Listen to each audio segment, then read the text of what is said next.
Hello friends, so today's topic is official language and it is in paper 5 in UPPCS and otherwise also in UPSC. In UPSC, it can come also in essay as a subtopic because मैं इसमें आपको development बताऊंगा not जो लोग बताते हैं generally आपके पास जितने भी वीडियो होंगे उसमें बताया गया होगा ऑफिशियल लैंग्वेज को वो सीधे सीधे कॉन्स्टिट्यूशन से रिलेट कर देते हैं और बस वहीं तक लिमिट रहती है। मैं इसमें आपको बताऊंगा कि कैसे ऑफिशियल लैंग्वेज एंशिएंट इंडिया में गुप्ता पीरियड में आगे बढ़ी, किस प्रकार से पहले संस्कृत थी, फिर पर्शियन हुई, फिर उर्दू का डेवलपमेंट हुआ, किस तरह अंग्रेजों को दिक्कत हुई लैंग्वेज को समझने में। तो ऑफिशियल लैंग्वेज का पूरा डेवलपमेंट मैं आपको बताऊंगा क्योंकि सिलेबस में लिखा हुआ है ऑफिशियल लैंग्वेज। ठीक है, तो कॉन्स्टिट्यूशनल डेवलपमेंट इसका एक पार्ट है। ऑफिशियल लैंग्वेज हमारे पुराने टाइम से लेकर अभी तक उसका इवोल्यूशन कैसे हुआ है ये पूरा मैं आपको बताऊंगा। बड़ा वीडियो होगा तो पार्ट 1 पार्ट 2 या फिर पार्ट 3 में भी जा सकता है। तो आप सब्सक्राइब कर लीजिएगा और इसको फॉलो करते रहिएगा। चलिए स्टार्ट करते हैं। तो ये है एजेंडा। एजेंडा में क्या होगा, सबसे पहले मैं बताऊंगा कि सल्तनत पीरियड में डेवलपमेंट क्या हुआ था। उसके पहले जो पीरियड था उसमें ज़्यादातर जो थी वो संस्कृत थी। ठीक है, तभी मैंने उसके बारे में ज़्यादा नहीं बताया है। ठीक है, थोड़ा बहुत मैं बता दूंगा। उसके बाद सूफीज्म जो आए उसका क्या इम्पैक्ट पड़ा और किस प्रकार से जो आपकी पर्शियन थी वो लैंग्वेज ऑफ द लैंड बन गई, इसके बारे में बताऊंगा। उसके बारे में बताऊंगा कि पर्शियन लैंग्वेज मुगल एरा में कैसे डेवलप हुई, उसका पूरा एक पैनोरामा डेवलप हो गया। फिर मैं बताऊंगा कि जब लेटर मुगल्स आए तो पर्शियन डोरमेंट लैंग्वेज हो गई, किस तरह हिंदी और उर्दू का डेवलपमेंट हुआ। फिर बताऊंगा जो ब्रिटिश जब आए, जब उन्होंने लैंड कंसोलिडेशन किया इंडिया में, उनके पास लिटिगेशंस आए, तब क्या उनको कन्फ्यूजन हुई, इसके बारे में बताऊंगा। ठीक है, उसके बाद में बताऊंगा आपको कि कैसे ब्रिटिश ने ये डिसीजन लिया कि हम पर्शियन को हम एंड करेंगे और अब हम इंग्लिश को लाएंगे। ठीक है, फिर ब्रिटिश इंडिया में ऑफिशियल लैंग्वेज क्या थी इसके बारे में बात करेंगे। ठीक है, कैसे अलग अलग ब्रिटिश इंडिया के अलग अलग जगहों पर वर्नाकुलर लैंग्वेज को भी ऑफिशियल लैंग्वेज के फॉर्म में यूज किया गया और बाद में धीरे धीरे वही जो कॉन्सेप्ट था कि अपने कॉन्स्टिट्यूशन में भी लाया गया कि हाँ आप सेंटर के लेवल पे भी आप ऑफिशियल लैंग्वेज बना सकते हो और स्टेट को भी ये पावर है कि वो चाहे तो official language as a second language या थर्ड लैंग्वेज आप एक्सेप्ट कर सकते हो एज ए डिस्ट्रिक्ट और पार्ट ऑफ ए स्टेट में। ठीक है, इसके बाद डिबेट हुई हिंदी होनी चाहिए, हिंदवी या इंग्लिश, इनमें से कौन सी ऑफिशियल लैंग्वेज होनी चाहिए, उसमें कॉन्स्टिट्यूशन में क्या डिबेट हुई, इसके बारे में बात करेंगे। फिर कॉन्सेप्ट जो बार बार आता है, जो क्वेश्चन में आ जाता है कि national language versus official language का क्या कॉन्सेप्ट है। ठीक है, उसके बाद हम लोग बात करेंगे कॉन्स्टिट्यूशनल प्रोविजंस की। इसके इसके ऊपर आपको बहुत सारे वीडियो मिल जाएंगे क्योंकि ये बहुत ही नॉर्मल है। आर्टिकल 345 के बाद से लेकर बराबर कहते आर्टिकल 350 351 तक बराबर इस केवल लैंग्वेज के बारे में ही बात हुई है पार्ट 17 में। तो ये आपका GS2 का टॉपिक बन जाता है मोर ओवर। ठीक है, लेकिन ये GS5 में है तो आप लोगों को GS5 की तरह से इस पूरे टॉपिक को समझना चाहिए। चलिए स्टार्ट करते हैं। तो पर्शियन क्या थी, सबसे पहले स्टार्ट करते हैं गुप्ता पीरियड में। उससे पहले हमारी जो ऑफिशियल लैंग्वेज थी वो क्या थी। ऑफिशियल लैंग्वेज उस समय जो थी वो थी संस्कृत। अब देखिएगा जो संस्कृत है वो क्या थी, उस समय के जो एलिटिस्ट थे या जो लोग एलिट लोग थे या थोड़े से थोड़ा सा आप ये मान लें जो ब्राह्मण्स लोग थे उस समय या जो लोग प्रोफेशन थे, टीचर थे उनके, या फिर जो ऑफिशियल्स थे, वो लोग संस्कृत का यूज करते थे। अब संस्कृत जो थी देवनागरी स्क्रिप्ट में लिखी जाती थी जो कि ब्राह्मी स्क्रिप्ट का एक पार्ट थी। अब ब्राह्मी स्क्रिप्ट में पार्ट जो है वो एक नागरी स्क्रिप्ट का है। नागरी से बहुत सारी स्क्रिप्ट हुई, जैसे नंद नागरी, ये भी एक स्क्रिप्ट है। ऐसे ही उन्होंने कहा कि ये जो जितनी भी नागरी हैं वो सारी की सारी क्या है, थोड़ी सी अच्छी नहीं है, लोकल लोग उसे बोलते हैं, उसमें बहुत सारा मिक्सअप है। तो उन्होंने इसी नागरी को उन्होंने क्या बोला, देवनागरी आगे जोड़ दिया। देवनागरी का मतलब something divine, something refined, more refined language. और देवनागरी लिपि में आपका आ गया संस्कृत और उसके बाद देवनागरी लिपि में जो नॉर्मल लोग बोलते थे वो आ गया आपका प्राकृत। तो संस्कृत जो हो गई नागौरी की भी सबसे अच्छी रिफाइंड देवनागरी में आई और फिर देवनागरी की भी अच्छी रिफाइंड संस्कृत में आई। तो गुप्ता पीरियड जो संस्कृत थी वो क्या थी, आपकी ऑफिशियल लैंग्वेज थी। उसके बाद क्या हुआ, जैसे आप एग्जाम्पल दे लो कल्हड़। कल्हड़ ने कौन सी लिखी थी, रास्तरंगिनी, संस्कृत में। इसमें किसके बारे में बताया गया है, कश्मीर के बारे में, पूरी कश्मीर की क्या प्रॉब्लम है। कश्मीर जब तक अंदर मुस्लिम्स के इन्वेजन में नहीं आया था, यानी कि बिफोर 900 एडी, उस समय क्या कहते हैं, कल्हड़ ने रास्तरंगी कश्मीर के बारे में पूरा लिखा है। इसके बाद जब अलबरूनी आया, अलबरूनी किसके साथ आया था, गजनी के टाइम आया था, 1018 से 1019 के बीच में। अब अलबरूनी जो आया था, अलबरूनी के टाइम क्या हुआ था, अलबरूनी उसके साथ एज ए फ्री लांसर आया था। जो फ्री लांसर बोलते हैं ना, एज ए फ्री लांसर वो ऑब्जर्व करने आया था कि भाई इंडिया की जो सोसाइटी है वो कैसी है। उसने एक किताब लिखी थी, किताब उल हिंद। वो जो किताब थी उसने किस में लिखी थी, अरबिक में लिखी थी। किस में लिखी थी, अरबिक में। अब मैंने ये लाइन इसलिए लिखी है कि जिससे आपको ये समझ में आया कि अलबरूनी के टाइम तक जो पर्शियन लैंग्वेज थी वो इतनी उसने ओवरलैप नहीं किया था अरबिक लैंग्वेज को। लेकिन धीरे धीरे क्या हुआ, जब सफाविद एम्पायर की पावर बढ़ी, जब ईरान की पावर बढ़ी, तो धीरे धीरे पर्शियन ने अरबिक को ओवरकम कर लिया। बहुत सारे जो पर्शियन पर जितनी भी पोइम आई या जो भी लोकल लैंग्वेज को इम्पैक्ट करने वाली लैंग्वेज आई, वो ज़्यादातर क्या थी, पर्शियन थी। जैसे आपने सुना होगा रूमी, ये भी पर्शियन में ही लिखते थे। इनफैक्ट जो सबसे बड़ी किताब है शाहनामा, फिरदौसी ने जो लिखी है, वो भी क्या है, पर्शियन में लिखी गई है। तो पर्शियन ने भी धीरे धीरे जो वेस्टर्न एशिया का पार्ट है उसको ओवरकम कर दिया था। अरब अरब की जगह पर्शियन लैंग्वेज आ गई थी। अब जैसे ये आ गया आपका ये जो इब्न बतूता है, इब्न बतूता कहाँ का था, मोरक्को का था। मोरक्को अगर आपको पता हो लोगों को, तो मोरक्को क्या है, नॉर्दर्न अफ्रीका का पार्ट है, स्पेन के जस्ट नीचे, अगर आप देखो जिब्राल्टर के नीचे मोरक्को है। उसने भी क्या है लिखी थी किताब उल रिहला। ठीक है, इसने भी किस में लिखी थी, अरेबिक में लिखी थी। तो शुरुआत में 1000 तक पर्शियन का ऐसा कोई इन्फ्लक्स इंडिया में नहीं हुआ था। जब सल्तनत पीरियड बन गई मोहम्मद गोरी के बाद, मोहम्मद गोरी के बाद पर्शियन जो आई वो ऑफिशियल कोर्ट लैंग्वेज के रूप में आई। अब कौन कौन से सल्तनत पीरियड में कौन कौन सी ऐसी बुक्स थी जो हम लोगों को, देखो जब आप कोई आंसर लिखोगे तो आपको ये प्रूफ करना होगा कि भाई पर्शियन ऑफिशियल कोर्ट लैंग्वेज थी। जो जनरली जो जितने भी सल्तनत टाइम में जितने भी, चाहे आपका तुगलक डायनेस्टी हो, चाहे आपकी सैयद डायनेस्टी हो, चाहे आपकी खिलजी डायनेस्टी हो, स्लेव डायनेस्टी हो, इनमें इंपॉर्टेंट जो लिटरेचर है वो वहाँ की ऑफिशियल कोर्ट लैंग्वेज या डोमिनेट लैंग्वेज में लिखे जाएंगे। तो आपको वो एग्जाम्पल देने पड़ेंगे। तो जैसे एग्जाम्पल सबसे बड़े, सबसे जो ये यूपीएससी में भी क्वेश्चन आया है, इनफैक्ट सारी पूछे आ चुके हैं कभी ना कभी, तो ये मिनहाज सिराज लिखी थी तबाकत ए नसरी ने।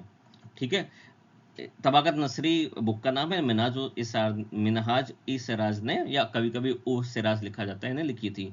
अमीर खुसरो ने लिखा था, या नूह शिप्पे, तुगलकनामा, ये सब लिखे थे। जियाउद्दीन बर्जी ने लिखा था तारीख फिरोजशाही, फतवा है जहांदारी। फिरोज शाह तुगलक ने खुद से ही अपनी ही ऑटोबायोग्राफी लिखी थी, क्या, फुतूहत ए फिरोजशाही। ये सारी की सारी किस्मत किस लैंग्वेज में थी, पर्शियन लैंग्वेज में थी। ठीक है, उसी समय क्या हुआ था कि इंडिया में जो एक बुक थी, tale of parrot. Tale of parrot को जैसे इसे कहते थे मतलब क्या होता है, पैरट, और सप्ताती, मतलब इसमें 70 टेल्स थी। उन सारी टेल्स को संस्कृत में थी। इनको इसी टाइम में, सल्तनत के टाइम में, जिया नक्शबी एक थे, इन्होंने क्या किया था, पर्शियन ट्रांसलेशन किया था। और उस जो पर्शियन ट्रांसलेशन किया था उसका नाम क्या रखा था, तूती नामा। ठीक है, ये मतलब ये जो बुक है, इसका जो कंटेंट है वो मेनली जो है एरोटिक है, जो पुराने टाइम में होते थे, टैबू टैबू थोड़े टैबू सब्जेक्ट हैं, जो स्टोरीज हैं उनके ऊपर लिखा गया है। ठीक है, तो इससे पता चलता है कि सल्तनत टाइम में जो इंपॉर्टेंट जो डोमिनेट लैंग्वेज थी वो क्या थी, पर्शियन लैंग्वेज थी। आगे चलते हैं, impact of Sufism on language. अब जैसे ही आपके सल्तनत स्टार्ट हुई उसके बाद सूफी जो होते हैं, सूफी ज़्यादातर क्या होते हैं, आपके एसिटिक होते हैं। सूफी जो वर्ड है, अगर आप देखो, ये जो आपका सूफी वर्ड है, सूफी वर्ड जो आया है, सूफी का मतलब होता है वूल। जो लोग वूल पहनते हैं, यानी कि एसिटिक, जो लोग साधु हैं, जो लोग आपस में वूल पहनते हैं कुछ कहीं, या फिर आप ये कह लो कहीं कहीं इसका मतलब सूफी का मतलब प्योरिटी से भी लिया जाता है। तो ये लोग आए, इन लोगों का क्या मतलब था। अब जैसे ये जो सूफी संत आए इंडिया में, वो ज़्यादातर जो ऑन इनविटेशन आए या साथ में आए, वो ज़्यादातर कहाँ से आए, ईरान या वेस्टर्न एशिया से आए। उनकी जो आपस की लैंग्वेज थी, मतलब ये लोग जो आपस में कन्वर्सेशन करते थे, वो सारा का सारा कन्वर्सेशन किस में करते थे, पर्शियन में करते थे। ठीक है। और लेकिन ये लोग जब आप इंडिया में लोगों से मिलते थे तो ये वहाँ की लोकल लैंग्वेज में बोलते थे। अब लोकल लैंग्वेज में क्यों बोलते थे, क्योंकि इनको अपना सूफिज्म को बढ़ावा देना होता था, ऑडियंस को बढ़ावा देना होता था। लेकिन ये लोग आपस में भी बात करते थे और लोगों से इंटरेक्ट करते थे, तो आपस में मिक्सिंग होती रहती थी। तो ये जो मिक्सिंग होती थी उससे जो पर्शियन प्लस वहाँ की लोकल लैंग्वेज मिलके धीरे धीरे आपका अंडर करंट बन रहा था, किसका, एक स्पेशल लैंग्वेज का, जिसे हम लोग क्या बोलते हैं, बाद में हम लोगों ने बोला हिंदवी। उससे पहले उर्दू डेवलप हुई। ठीक है। अब ये जो सूफीज थे वो ज्यादातर कहाँ बैठते थे, खानका या जमात खाना में बैठते थे। जमात खाना का मतलब क्या है, आपका प्लेस ऑफ गैदरिंग। अब देखो ये जो जमात वर्ड है ये कैसा वर्ड है, अरब वर्ड है। और खाना जो वर्ड है वो कौन सा, कैसा वर्ड है, पर्शियन शब्द है। अब देखो ये जो वर्ड है इसमें ही कितनी अच्छा इंटरेक्शन हो रहा है आपस में, कि ये दोनों वर्ड मिलके, अरेबिक और पर्शियन वर्ड मिलके एक अपने एक अलग लैंग्वेज बन गई। ठीक है। ये जो जगह होती थी वहां पर आपस में कम्युनिकेशन होता था, पोइट्री बनती थी, शायरी होती थी, क्षमा माना जाता था, कल्चरल इंटरेक्शन होता था। और इससे क्या होता था, पर्शियन लैंग्वेज, लोकल जो अपनी डायलेक्ट है उसमें धीरे धीरे इन्वेड कर रहा था।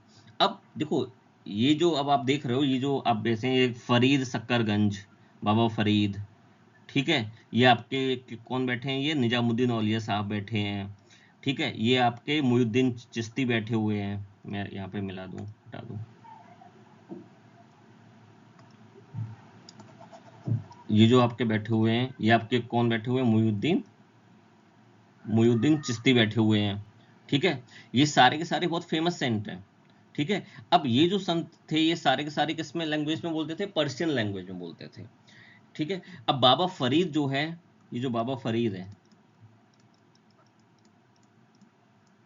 इनके जो प्रोज हैं या पोइट्री है ये किसमें आए, आप देखो तो गुरु ग्रंथ साहिब में भी है, गुरु ग्रंथ साहिब में भी है।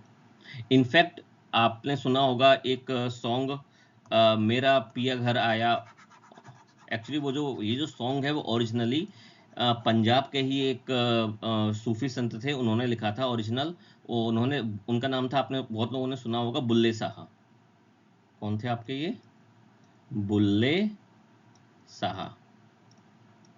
ठीक है। ये जो बुल्ले शाह है इन्होंने लिखा था मेरा पिया घर आया, और मेरा पिया घर आया, ओ लालनी। एक्चुअली इनके जो गुरु थे कलंदरी, वो होती लो कास्ट के थे। तो इनको जो सुन्नी जो मुस्लिम थे उन्होंने क्या कर दिया था, आउटकास्ट कर दिया था। तो क्योंकि जो इनके गुरु का नाम था, उनका लास्ट में उनके गुरु के नाम में आता था कलंदरी, तो इन्होंने एक सॉन्ग ये भी बनाया था, दमादम मस्त कलंदर।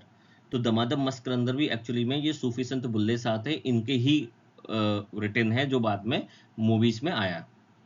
ठीक है। जस्ट ये एक आपको एक ट्रिविया दे दिया, चूंकि बात आई। अब देखिए इसमें मैंने ये फिगर बनाया है, इस फिगर में मैंने ये बताने की कोशिश की है कि जब आपका 700 एडी था, तो आप देख लो इंडिया में ये जो चालुक्य है, ये आपका सिंध एरिया है, ये आपके अलग अलग, ये कन्नौज एरिया है, ये मगध हो गया, ये सारे के सारे बहुत ही फ्रेगमेंटेशन था इंडिया में। ठीक है। और जो सल्तनत थी वो मोस्ट ऑफ द टाइम, अगर खिलजी की बात हटा हटा दें, तो नॉर्थ इंडिया में ही डेवलप हुई थी।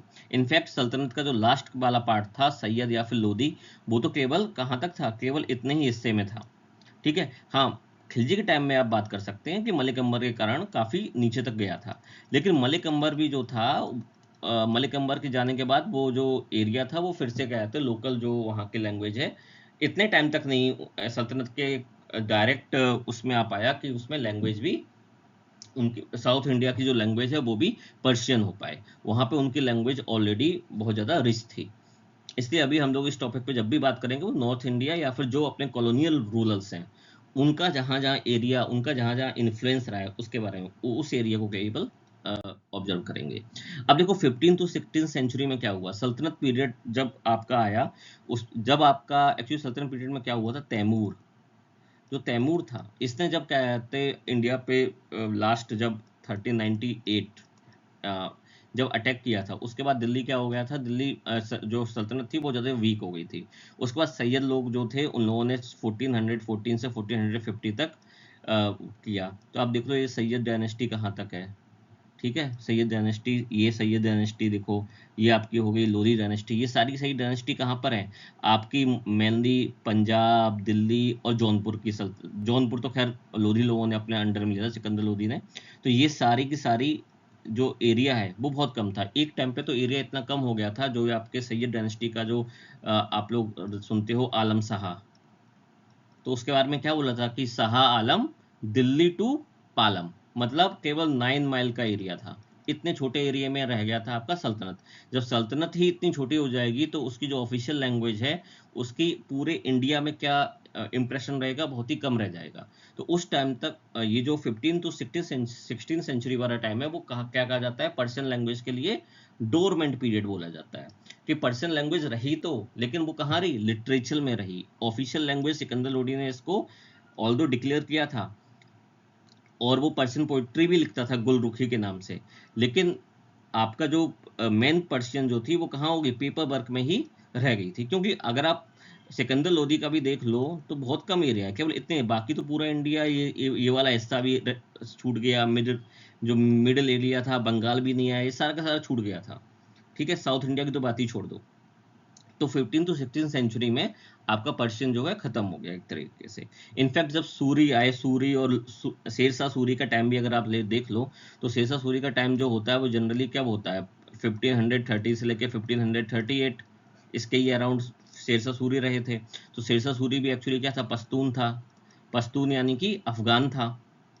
तो वो भी एक्चुअली में पर्शियन लैंग्वेज को इतनी अच्छी तरीके से अंडरस्टैंड नहीं कर पाता था। ऑल्दो उसने प्रेफर किया हिंदवी लैंग्वेज, लेकिन पर्शियन लैंग्वेज केवल पेपर पे रही, ठीक है। तो उस समय ये जो 100 ईयर्स थे, इस 100 ईयर्स में जो लोकल लैंग्वेज थी वो डेवलप हुई। वो जो लोकल लैंग्वेज थी उसे हम लोगों ने क्या बोला, हिंदवी बोला।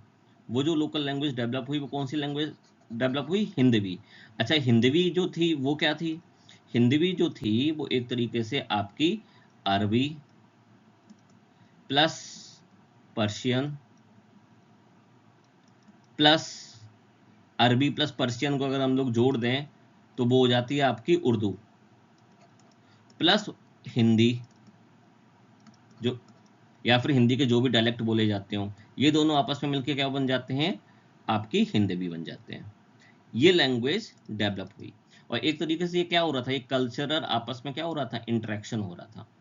तो ये जो जब इनिशियल जब बाबर आया, तो बाबर के टाइम में बाबर, ज़्यादातर लोग बाबर से जब मिले तो बाबर के टाइम में जो लोग बोलते थे वो हिंदी बोलते थे।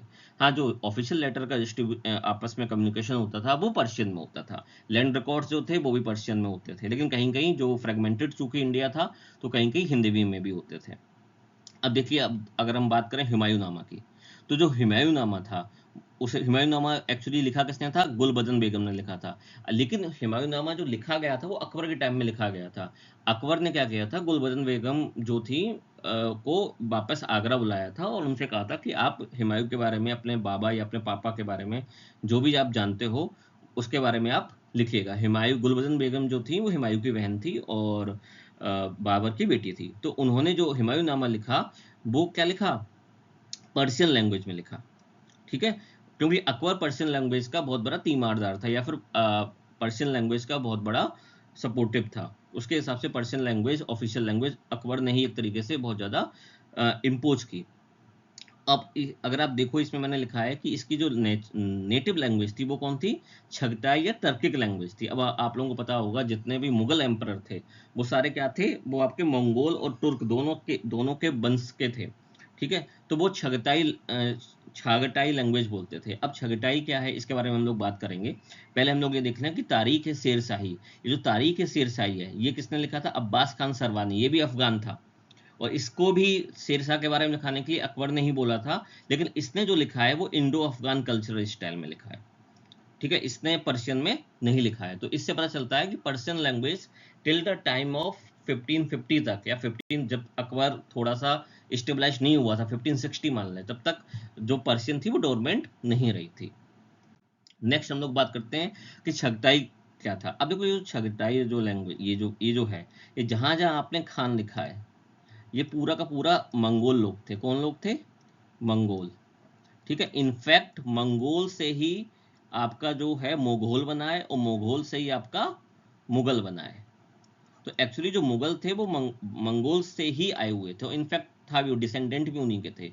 तो मुगल लोगों की अगर हम लोग बात करें तो बाबर जो था, बाबर की जो लैंग्वेज थी, बाबरनामा भी उसने जो लिखा, वो उसने किस लैंग्वेज में लिखा? टर्किक लैंग्वेज में लिखा, या फिर छगटाई लैंग्वेज में लिखा। तो early Mughals used which language? Chagatai language. Baburnama उसी में लिखी गई। हुमायूं जो था, हुमायूं जब पहली बार हार गया, जब लौट के आया, तो हुमायूं जो रहा वो कहाँ रहा? हुमायूं को मदद की थी ईरान के सफाविद कहते, जो वहाँ के ईरान सफाविद जो थे, उन लोगों ने, उन लोगों की मदद से हुमायूं वापस आके कब्जा किया था और इन सबको हराया था। जब हुमायूं जब लौट के आया, तो हुमायूं को सपोर्ट किसने किया?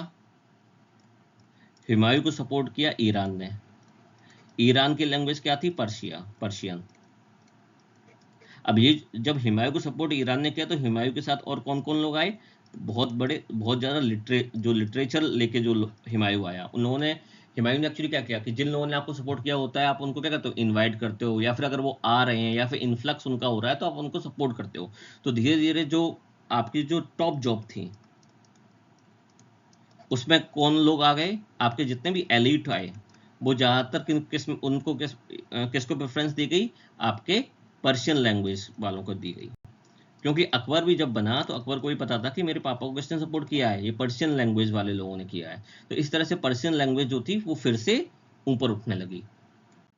ठीक है, तो अभी इस वाली स्लाइड, इस वीडियो में भी इतना ही। नेक्स्ट वीडियो इसका जो होगा, उसमें हम लोग बताएंगे कि मुगल एम्पायर में किस तरह से पर्शियन लैंग्वेज का डेवलपमेंट हुआ, उसके बाद लेटर मुगल में क्या हुआ, उर्दू कैसे आई, हिंदी कैसे बनी, और ब्रिटिश के पास जो ब्रिटिश लोग थे, उन लोगों ने क्यों पर्शियन को खत्म कर दिया, और कौन सी लैंग्वेज लाई? इंग्लिश, प्लस जिस एरिया में भी आपका बात हो रही है उस जगह की वर्नाकुलर लैंग्वेज। तो ये हम लोग नेक्स्ट टॉपिक में पढ़ेंगे। Thank you.